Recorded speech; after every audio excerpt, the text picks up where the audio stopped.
Hello दोस्तों, स्वागत है आपका GK with Azeem YouTube channel में। दोस्तों, आज का हमारा टॉपिक है रक्त परिसंचरण में हृदय। और इसमें हम केवल हृदय की संरचना के बारे में और धमनी एवं शिराओं के बारे में जाना जाएगा। और और अगला जो होगा वीडियो, इसमें हम रक्त की कार्यविधि और दोहरा रक्त परिसंचरण मनुष्य का कैसे है इसके बारे में जाना जाएगा। और ईसीजी क्या होता है और उससे कुछ रोग कौन कौन से हैं जाना जाएगा। लेकिन इस वाले में हम केवल इसी के बारे में जानेंगे। देखिए, रक्त परिसंचरण किससे बनता किससा है, तो वो तीन चीज़ें हैं: हृदय, रुधिर नलिका एवं रुधिर। रुधिर के बारे में देखिए, मैंने वीडियो एक बनाया है, पहले का है वो वीडियो। और वीडियो वो ठीक है, अगर आप देखना चाहें तो आपको पसंद आएगा, लेकिन थोड़ा वो धीमा है। लेकिन जो भी उसमें है तथ्य वो सही है। तो मैं सोच रहा हूँ कि एक वीडियो और रुधिर पे नया मैं बना दूं, तो इसके बाद मैं बना दूंगा।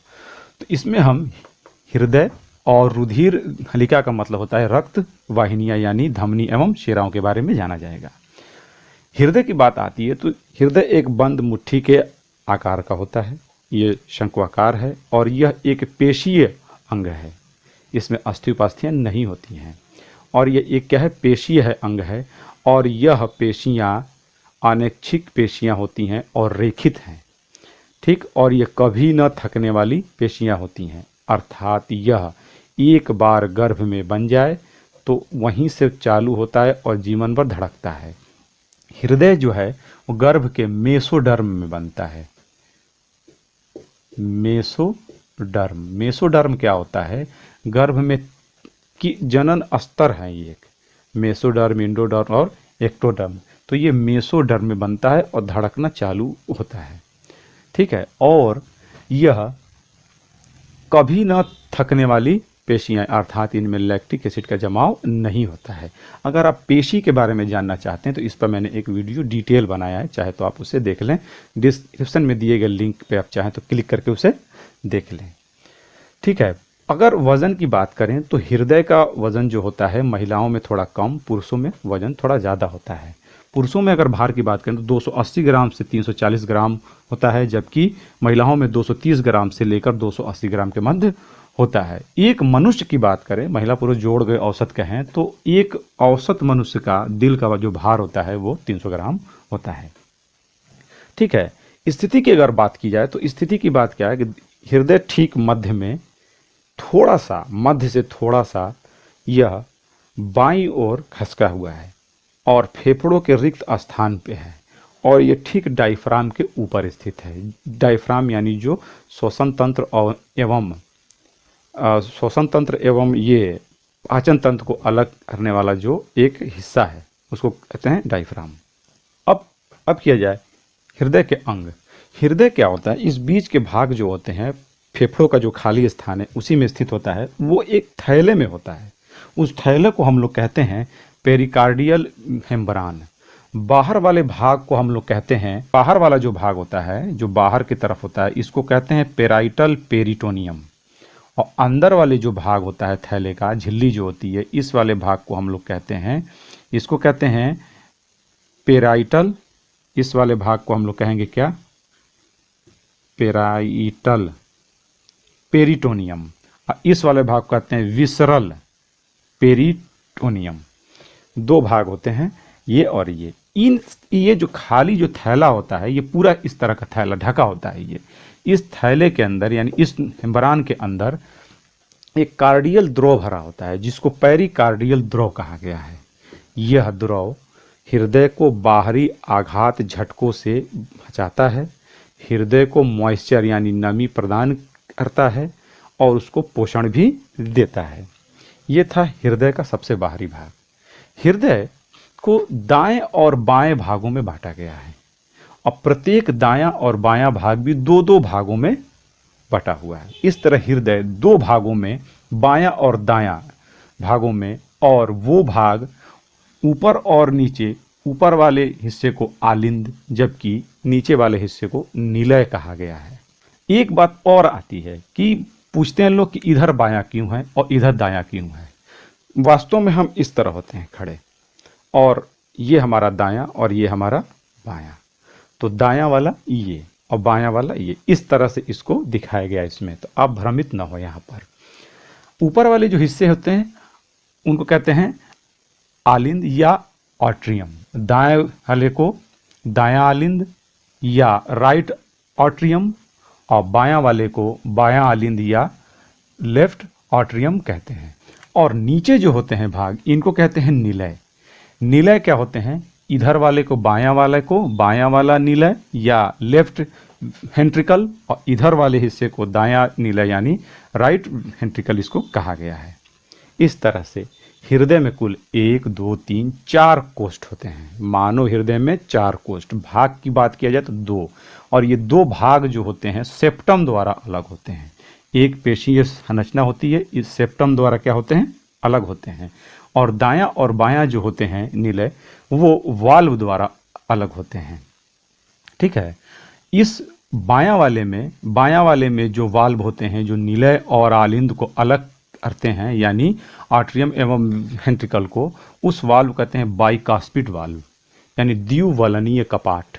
जबकि दायां निलय और दाएं आलिंद को अलग करने वाले, यानी दायां आलिंद और दायां निलय को अलग करने वाले जो होते हैं वाल्व, उसको कहते हैं ट्राइकास्पिड वाल्व कहते हैं, यानी त्रिवलनीय कपाट। ठीक है। देखिए, हृदय में कुल होते हैं 4 कोष्ठ, और 4 कोष्ठ हृदय में। बहुत से ऐसे जीव हैं जिनमें 2 भी होते हैं कोष्ठ, जैसे मछली में क्या होते हैं? मछली में केवल 2 ही कोष्ठ होते हैं, 2 कोष्ठीय होते हैं। ऊपर होता है नीलय, नीचे आलिंद होता है।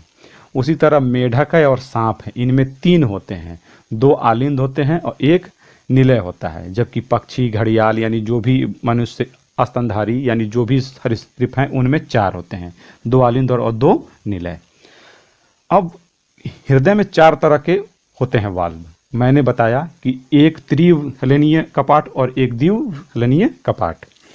त्रिवलनीय क्या होते हैं? यह ठीक दायां वाले भाग में स्थित होते हैं, और यह राइट आर्ट्रियम और राइट वेंट्रिकल के मध्य जुड़े होते हैं ये वाल्व। इनको कहते हैं त्रिवलनीय कपाट। किस एरिया में है? तो ये दायां वाला। किसको जोड़ते हैं? तो दायां आलिंद और दायां निलय को। और दूसरा होता है वाल्व द्विवलनीय, तो ये कौन सा? Bicuspid valve. ये कहाँ होता है? तो बायां आलिंद और बायां निलय को जोड़ता है, यानी इसको तो लेफ्ट आर्ट्रियम और राइट लेफ्ट वेंट्रिकल को ये जोड़ते हैं। ये होते हैं वाल्व। ठीक। ये वाल्व, उसका वाल्व का मतलब होता है एक दिशा में खुलने वाला। जैसे हम लोग बाइक में भरते हैं हवा, उसमें लगी होती है वाल्व, हवा तो जाएगा लेकिन बाहर नहीं आएगा, तो इसे वाल्व कहते हैं, जिसकी दिशा एक तरफ होती है। ठीक है। अब ये वाल्व होते हैं 2 अर्धचंद्राकार होते हैं कपाट, यानी वाल्व होते हैं। एक देखिए, एक यहाँ है जुड़ा हुआ, एक यहाँ जुड़ा होता है, और एक वाल्व यहाँ देखिए जुड़ा होता है। ये वाला जो भाग है ये टी आकार का होता है। ऐसा होता है, टी आकार का होता है। और यह जो होता है इसको कहते हैं पाल्मोनरी धमनी कहते हैं। क्या कहेंगे इसको? पाल्मोनरी धमनी। तो पाल्मोनरी धमनी जब खुलती है कहाँ पे? राइट वेंट्रिकल में, यानी दायां हिलय में, तो वहाँ पे एक छोटा सा वाल्व होता है, आधा चंद्राकार होता है, ऐसे होता है। चंद्र ऐसे बनता है, ये आधा होता है, एक वाल्व वहाँ पे होता है। एक देखिए, जो बायां जो होता है निलय यानी लेफ्ट वेंट्रिकल, उसमें भी एक नस होती है, एक आके खुली होती है। यहाँ पर भी एक अंध्राकार होता है कपाट। यह इंग्लिश के सी आकार का होता है, ये टी आकार का होता है, आइए सी आकार का होता है। इसको कहते हैं महाधमनी या ओर्टा। ठीक है। अभी बताऊंगा मैं सारी बातें इसमें क्या क्या है। तो यहाँ पे अर्ध अंध्राकार होते हैं, और यहाँ पे त्रिवलनीय और यहाँ पे द्विवलनीय कपाट होते हैं। अब जानिए, अब इसमें कुछ पॉइंट है जो आपको जानना चाहिए। एक होता है पाल्मोनरी सिरा, फुफ्फुस सिरा। यह क्या करता है कि फेफड़े से यानी फुफ्फुस से शुद्ध रक्त को ले आता है। कहाँ पे? बाएं आलिंद में। यानी ये एकमात्र ऐसा सिरा है जिसमें बहता क्या है? शुद्ध रक्त। अभी मैं बताऊंगा कि इसमें शुद्ध रक्त बहता क्यों है, क्यों इसको कहते हैं सिरा, और शुद्ध रक्त इसमें क्यों है, ये भी हम लोग जानेंगे। एक होता है पाल्मोनरी धमनी, फुफ्फुस धमनी। ये टी आकार का होता है। टी आकार का होता है। ये धमनी होते हुए भी इसमें बहता है अशुद्ध रक्त। इसके बारे में जाने क्यों ऐसा ये होता है।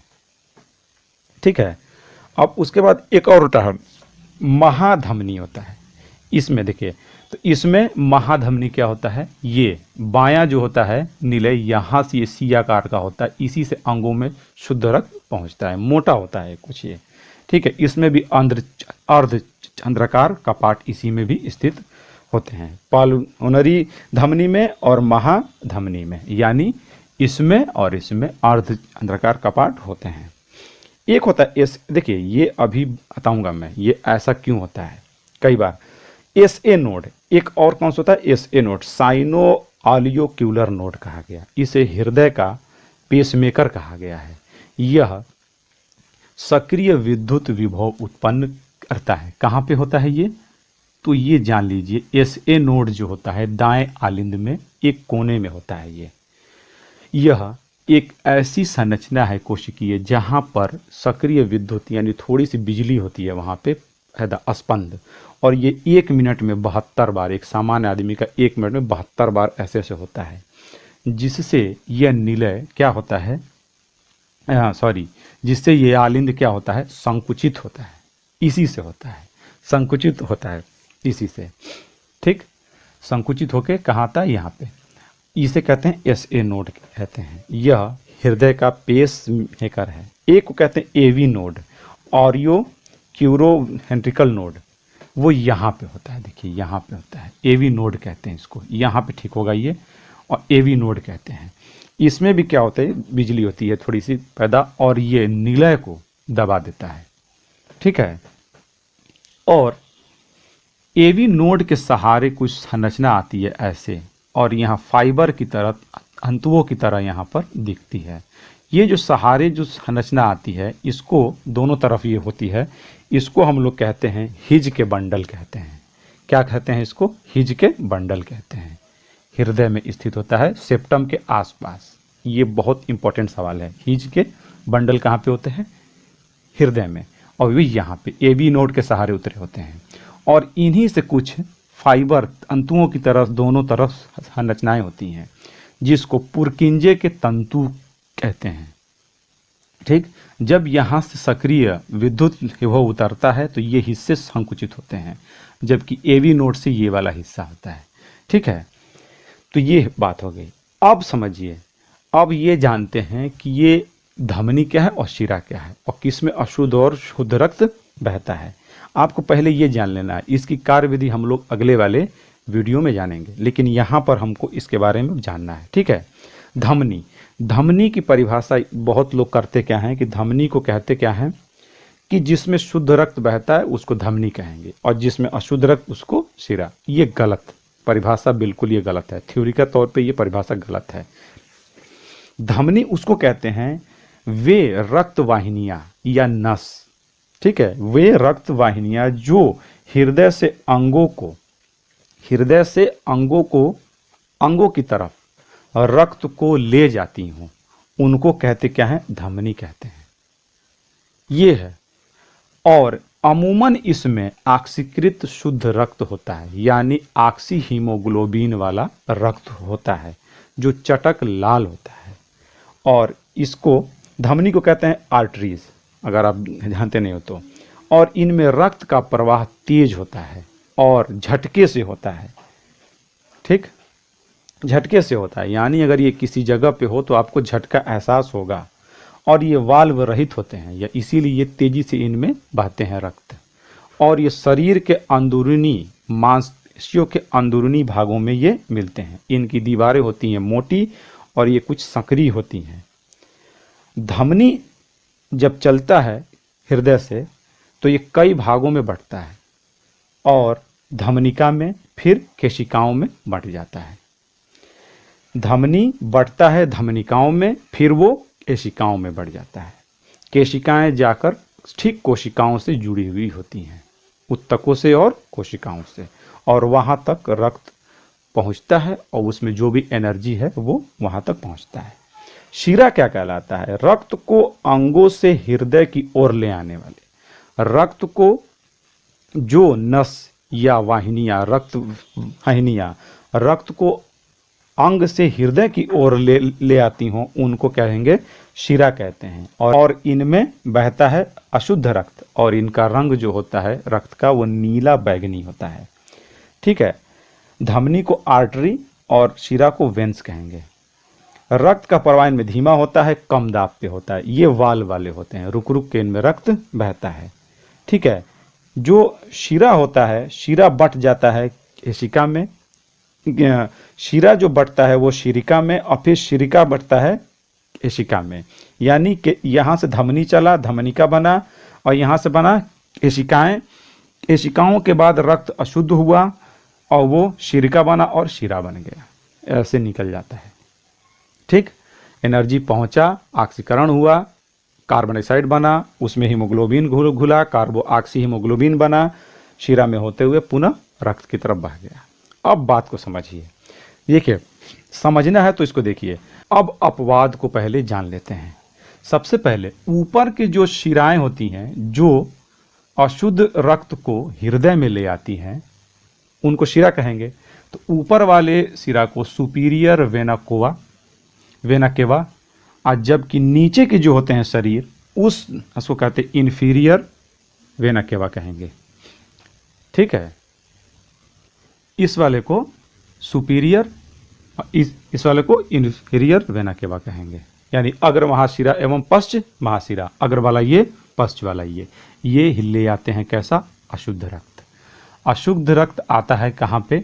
आलिंद में, यानी आलिंद में और हिलय में। इसलिए जो दायां होता है आलिंद या दायां भाग जो है हृदय का, इसमें अशुद्ध होता है रक्त, जबकि बायां वाले में शुद्ध रक्त होता है। ये भी हम आपको हमेशा याद करना है। यहाँ पर आता है ऐसे नोड जब संकुचित करता है तो ये दबता है, और दबने के बाद यह रक्त यहाँ पे इसको कहेंगे प्राकुंचन कहेंगे, और दबने के बाद इसमें आता है, और फिर ये दबता है तो ये रक्त इसमें से होते हुए पहुँचता कहाँ पे है? ये अंग की तरफ पहुँचता है। परिभाषा के अनुसार हृदय से अंगों की ओर ले जाने वाले वाहिनियों को क्या कहेंगे हम? धमनी कहेंगे। तो हृदय से जब अंग की तरफ कहाँ जा रहा है? फेफड़े की तरफ। ये वाला ये दायां की तरफ और दायां की तरफ पहुंच जाएगा। तो हृदय से अंग की तरफ लेके जा रहा है, इसलिए ये क्या हो गया? धमनी हो गया। इसको कहते हैं पाल्मोनरी धमनी। पाल्मोनरी धमनी में बह के आ रहा है अशुद्ध रक्त। ठीक। ये अपवाद है धमनी का। अब दिया हुआ है कि वे शिरा जो रक्त को अंगों से हृदय की ओर ले आते हैं, अंग यानी कोई भी हिस्सा, फेफड़ा भी क्या है? एक अंग है। तो फेफड़े से यहाँ पे देखिए आ रहा है रक्त, और कहाँ आ रहा है? हृदय में। लेकिन इसमें कौन सा रक्त बहेगा? शुद्ध रक्त बहता है। तो ये अपवाद है। जिसमें पाल्मोनरी जुड़ जाएगा उल्टा हो जाएगा। अगर पाल्मोनरी धमनी कहेंगे, धमनी तो वो है लेकिन बहेगा उसमें अशुद्ध रक्त, और पाल्मोनरी अगर शिरा कहेंगे, शिरा भी है वो, यानी अंगों से रक्त को क्या ले आ रहा है? हृदय में ले आ रहा है, लेकिन उसे क्या कहेंगे? लेकिन उसमें बहता कौन है? शुद्ध रक्त। तो ये इसका अपवाद है। तो आपको याद करना है धमनी के बारे में, तब आप जानेंगे। क्योंकि जाहिर से बात है कि यहाँ पे अशुद्ध आया रक्त, और यहाँ वाले में, दायां वाले में, और दाएं से जब जा रहा है यानी दिल से, यानी हार्ट से अंग की तरफ जा रहा है, तो यहाँ पे क्या दिया है? मतलब यहाँ पे दिया है कि हृदय से अंग की तरफ जा रहा है, तो ये अशुद्ध बह रहा है। लेकिन इसको कहेंगे क्या? धमनी कहेंगे, और इसी को कहते हैं पाल्मोनरी धमनी। तो यह या फुफ्फुस धमनी, इसको कौन सी कहेंगे? फुफ्फुस शिरा कहेंगे। ये ले आ रहा है। ठीक। यही इसका कॉन्सेप्ट है। अगर मेरी बात आपको समझ में आई हो तो बहुत है।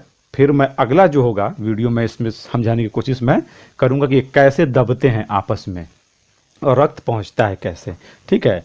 तो आपको जो इसमें जानना है, एक तो वेट किस पेशी से होता है बना हुआ, रक्त परिसंचरण खोज कौन किए थे, हृदय बनता कहाँ पे है? मेसोडर्म में। कार्डियोलॉजी क्या है? हृदय के अंदर हृदय का अध्ययन। और कितने टाइप के होते हैं? कोष्ठ 4 कोष्ठ, भाग कितने? 2, दायां और बायां। वाल्व कितने होते हैं? 2 2 4 होते हैं। एक को त्रिहलनीय कपाट कहाँ पे ये है? ये वाले त्रिहलनीय वाला दायां की तरफ है, और द्विहलनीय कहाँ पे है? बायां की तरफ। इसी को स्पिट वाल्व और इसको ट्राई स्पिट वाल्व कहेंगे। ठीक, अर्ध अंडाकार कहाँ पे हैं ये कपाट, तो कहाँ पे हैं, तो देखिए पल्मोनरी एक धमनी में है, ठीक है, जिसको फुसफुस धमनी भी कहा गया है। कौन सी है, तो ये वाली जो टी आकार का होता है, इंग्लिश के टी आकार का होता है।